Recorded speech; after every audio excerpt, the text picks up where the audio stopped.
Hola, buenos días, bienvenidos a Tadeo Sport. Hoy con más información internacional, Nicolás Cadena desde Italia nos tiene noticias sobre la Serie A.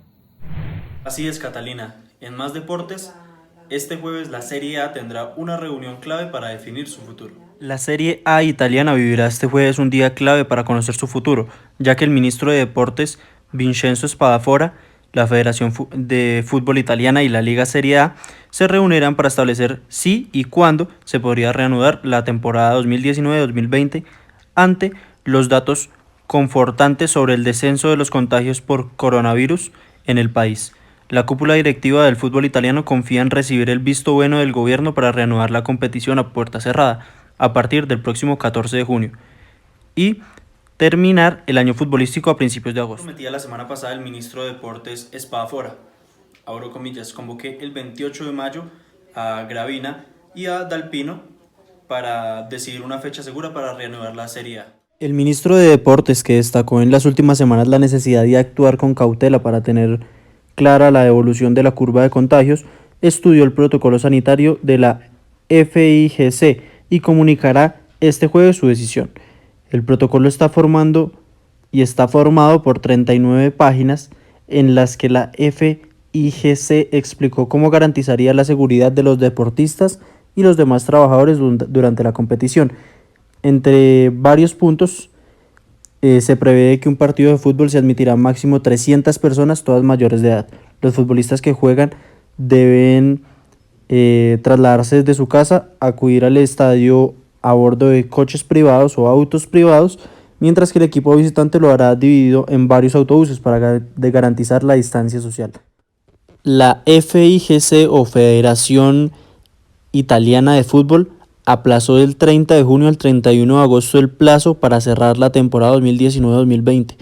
Confía en tener tiempo para organizar, además de las 12 jornadas ligueras que quedan, también las semifinales, la final y, además, la final de la Copa Italia.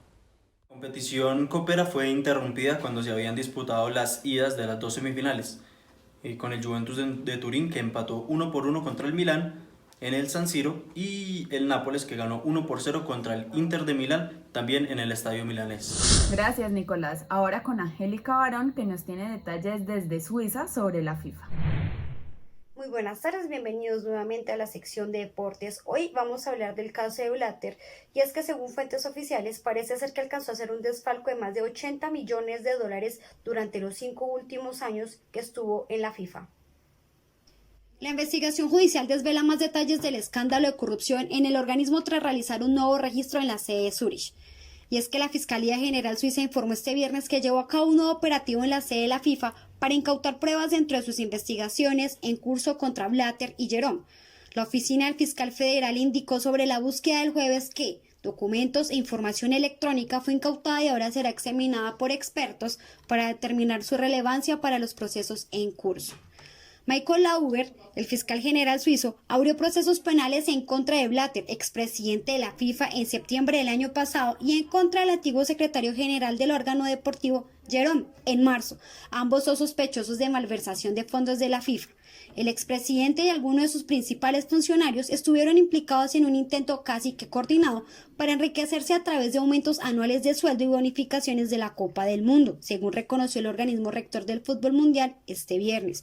El enriquecimiento ilícito a través de comisiones podría haber alcanzado la suma de 80 millones de dólares en los últimos 5 años del mandato de Blatter, según fuentes propias de la FIFA.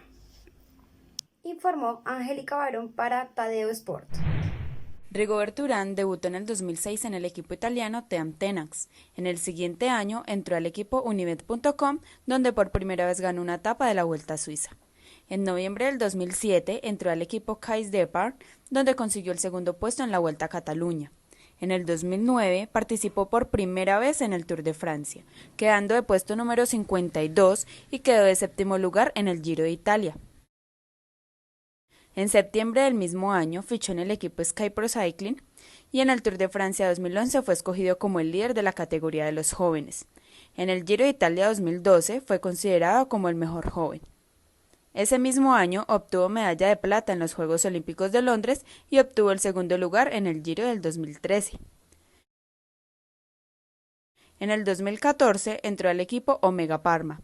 Ese año, en el Giro, consiguió ser el primer latinoamericano en vestir la maglia rosa y quedó de segundo puesto en la clasificación general. En el 2015 logró el tercer puesto en la competición Tirreno-Adriático en Italia.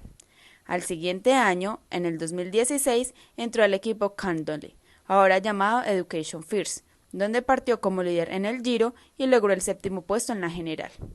Urán se destaca como escalador y en los últimos años en las pruebas contrarreloj.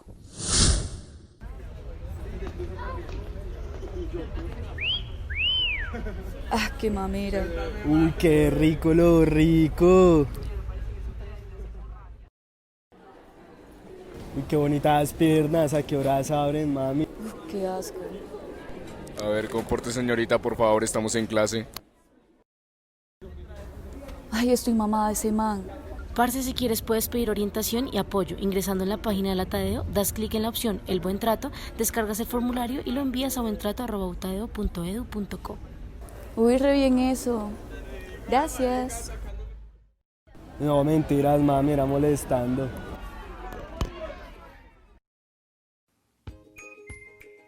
Una campaña del Programa de Comunicación Social, Periodismo de la Universidad Jorge Tadeo Lozano. En otros deportes, los ciclistas profesionales colombianos se preparan para la llegada al Tour de Francia. Tras la pandemia que se vive en el mundo, los deportistas también se han visto afectados debido a que no pueden entrenar como se debe. Sin embargo, en Colombia, el pasado martes 26 de mayo, el gobierno permitió a 50 ciclistas profesionales entrenar en las carreteras del país.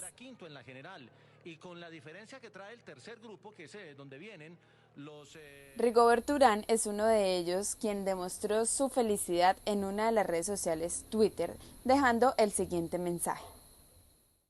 Mijitos, hoy después de 2 meses volví a la carretera, feliz de sentir el viento en la cara. Los extraño mucho por acá y espero que pronto podamos todos volver, no bajemos la guardia. Pues Urán debe prepararse para regresar a Europa y participar como líder en el Tour de Francia, que empieza el 29 de agosto del presente año. Ernesto Lucena afirmó que el gobierno nacional dará autorización para que los ciclistas profesionales puedan viajar a Europa en el mes de julio. Algunos de los ciclistas son Egan Bernal, Nairo Quintana, Rigoberto Urán, Miguel Ángel Superman López, entre otros. Desde Villavicencio les informó Catalina Gallego para Tadeo Sport. Colombia está con la incertidumbre de qué pasará con el fútbol. Juan Pablo Álvarez y Angélica Barón nos tienen detalles. Muy buenas tardes, bienvenidos nuevamente a la sección de deportes. Bueno, iniciamos con una excelente noticia para toda la hinchada del Atlético Nacional. Este domingo 17 de mayo, el Atlético Nacional anunció un acuerdo en el que Juan Carlos Osorio y Pompilio Páez estarán con el equipo hasta el 31 de diciembre del 2020. El profesor Osorio ha ratificado su compromiso con la institución. Él dice que continuará liderando el equipo de futbolistas que conforman la plantilla profesional del equipo masculino, con quienes también se han formalizado los respectivos acuerdos contractuales que ayudarán a mitigar los impactos que la crisis del COVID-19 ha generado en el Atlético Nacional. Además, el equipo destacó el compromiso que tiene el plantel profesional para continuidad con el trabajo, pese a las dificultades por la pandemia. Finalmente, el equipo seguirá trabajando de manera virtual hasta que el gobierno nacional permita reanudar las actividades al aire libre, primero de manera individual y luego de una manera grupal. En diálogo con los estudiantes de Comunicación Social y Periodismo de la Universidad Jorge Tadeo Lozano, el actual técnico de Atlético Nacional, Juan Carlos Osorio, dio su opinión sobre las bases y la formación del fútbol en Colombia. Nosotros continuamos produciendo jugadores a pesar de la estructura de media calidad que tenemos en Colombia, por no decir baja. Osorio comparó el tipo de formación que reciben los jóvenes en Colombia con respecto a otros países. Cuando uno estudia y se da cuenta, por ejemplo, que en Montevideo hay 1.100.000 personas y hay 11 equipos profesionales, los niños desde los 5, 6, 7, 8 años se forman jugando clásicos cada fin de semana. En nuestro país no pasa así. Nosotros por la falta de esa competitividad, el jugador nunca se acostumbra a esa alta competencia.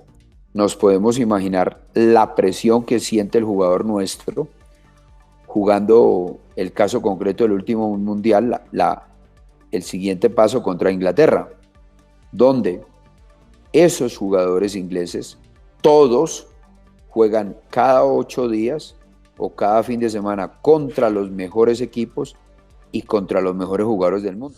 Recordando el fútbol colombiano, Nicolás nos habla sobre uno de los exfutbolistas colombianos más reconocidos de la historia. Y ahora en los deportes, ¿por qué el jugador más habilidoso y brillante de la historia del fútbol colombiano no pudo jugar y brillar en el exterior? Willington Ortiz, en la época del 70 y 80, fue un jugador sobresaliente en Colombia, tan habilidoso y gambeteador que fue llamado el mejor jugador de la historia de Colombia por los que lo vieron jugar, por encima del Pibe Valderrama y James Rodríguez, entre otros. Como muchos lo llamaron, fue campeón 6 veces con Millonarios y América de la Liga Colombiana. Con la dorsal número 11 brilló en cada juego, cada final y cada partido de la Selección Colombia. ¿Por qué no jugó en el exterior? La oferta más concreta que tuvo fue la del América de México. Un dirigente llegó a reunirse con el colombiano en el Campín y dicen que hasta traía un maletín lleno de dinero. Harry Klein, presidente de Millonarios en ese entonces, no lo dejó ir. En aquel momento los equipos eran dueños de los pases y prácticamente de los futbolistas, que estaban sometidos a la decisión del club.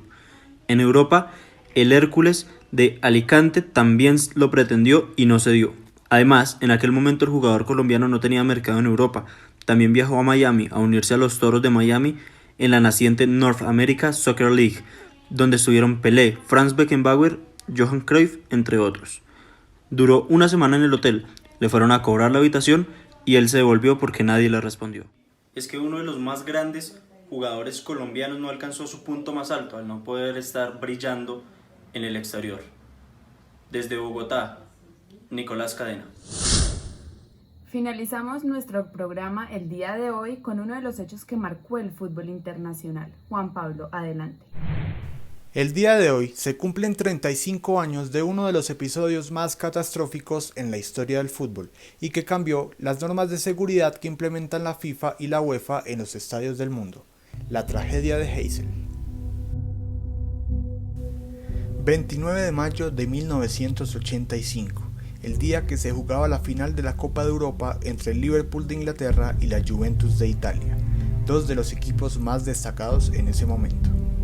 Más de 60.000 aficionados llenaban las gradas del estadio de Heysel en Bruselas, Bélgica. Para ese entonces había una gran rivalidad entre el fútbol de la Premier y el calcio italiano. Durante las horas previas al encuentro se presentaron desmanes e incidentes en toda la ciudad provocados por los hooligans y los hinchas de la Vecchia Señora.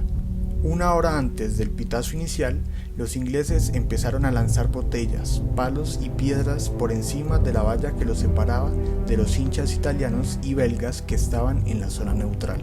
Los hooligans derribaron las vallas y provocaron una estampida, ocasionando una gran carga que dejó a cientos de personas asfixiadas y aplastadas contra las paredes y las otras vallas de la tribuna. 39 muertos, 32 de ellos hinchas de la Juventus, y 600 heridos fue el saldo que dejó el desafortunado hecho. Entre las medidas que tomó la UEFA para limpiar la imagen del deporte están la prohibición de bebidas alcohólicas en los estadios, la abolición de las zonas sin asientos y la requisa obligatoria a los hinchas. Además, el ente europeo castigó a Liverpool con 6 años sin poder jugar competiciones europeas, y de los 26 hinchas capturados por participar en el hecho, 14 fueron sentenciados a 3 años de prisión. Paradójicamente, el partido se disputó 1 hora y media después de lo pactado, y la Juventus se llevó su primera Copa de Europa gracias al gol de penalti convertido por Michel Platini.